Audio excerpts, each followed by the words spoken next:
ഇപ്പോഴത്തെ അവസ്ഥയിൽ എന്താ വെച്ചാൽ വീടുകളിലൊക്കെ ഇപ്പം പണ്ട് നമ്മളെ വിറകിൻ്റെ അടുപ്പുകളുണ്ട്. ഇപ്പോൾ ഒരു വീടുകളിലും വിറകിൻ്റെ അടുപ്പില്ല. അപ്പോൾ ഈ ഗ്യാസ് ഇല്ലാതെ ഒരു വീടും ഒരു ഹോട്ടലുകളും ഒന്നും മുന്നോട്ട് പോകാൻ പറ്റാത്ത അവസ്ഥയിലേക്കാണ് വരുന്നത്.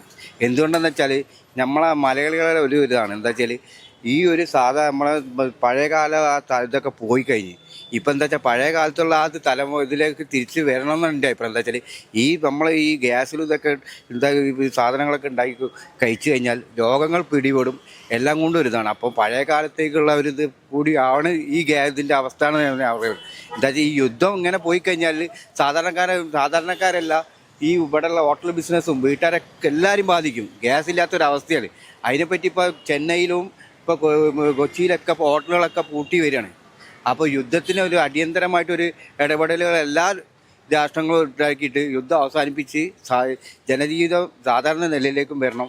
എല്ലാവർക്കും ശാന്തി സമാധാനമായിട്ട് ഇവിടെ ജീവിക്കണം. രാജ്യം ഇടപെടേണ്ട തീരുമാനം ഉണ്ടോയെന്ന് ചോദിച്ചാൽ ഇപ്പം 12 ദിവസമായി ഇപ്പോൾ ഇതിനെപ്പറ്റി നടക്കണേ. അപ്പം നമ്മളെ കേന്ദ്ര സർക്കാർ ഇതിന് വ്യക്തമായൊരു ഇടപെടൽ വേണമെന്നാണ് എൻ്റെ അഭിപ്രായം. പൊതുവായിട്ടുള്ള എൻ്റെ അഭിപ്രായം എന്താ വെച്ചാൽ കേന്ദ്ര സർക്കാർ വ്യക്തമായിട്ടുള്ളൊരു അഭിപ്രായം.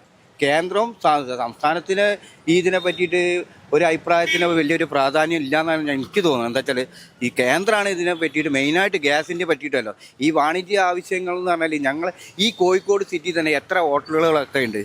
അതേമാതിരി തന്നെ ഈ ഇവിടെ ഈ കേരളത്തിൽ മൊത്തം ഈ ഹോട്ടലുകളും ഈ വീടുകളും എല്ലാം ഇതാക്കണമെങ്കിൽ ഇപ്പോൾ ഗ്യാസിൻ്റെ ഒരു അവസ്ഥയിലേക്കാണ് പോണത്.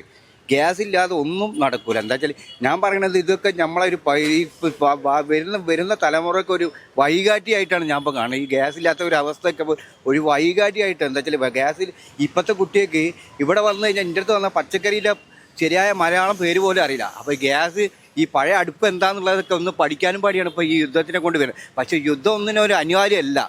പക്ഷേ യുദ്ധം നമ്മളെ എല്ലാ ലോകരാഷ്ട്രങ്ങളെല്ലാവരും പാടി ഇതാക്കിയിട്ട് യുദ്ധം എത്രയും പെട്ടെന്ന് ഒന്ന് അവസാനിപ്പിച്ചിട്ട് നമ്മളെ ജനജീവിതം എല്ലാവർക്കും ഒരേ ലെവലിൽ ജീവിക്കാനുള്ള ഒരു അവസ്ഥയിൽ ഈ ഹോട്ടൽ ബിസിനസ് നടന്നാലും ഞങ്ങളെപ്പോലുള്ള ആളുകൾക്ക് ഇവിടെ പച്ചക്കറി വിറ്റാലും വീടുകളിലേക്ക് ഈ ഹോട്ടലിൽ മാത്രമല്ല വീടുകളിലേക്ക് പച്ചക്കറി വാങ്ങിയില്ലേ നമുക്ക് ഇവിടെ പച്ചക്കറി പോകില്ലല്ലോ.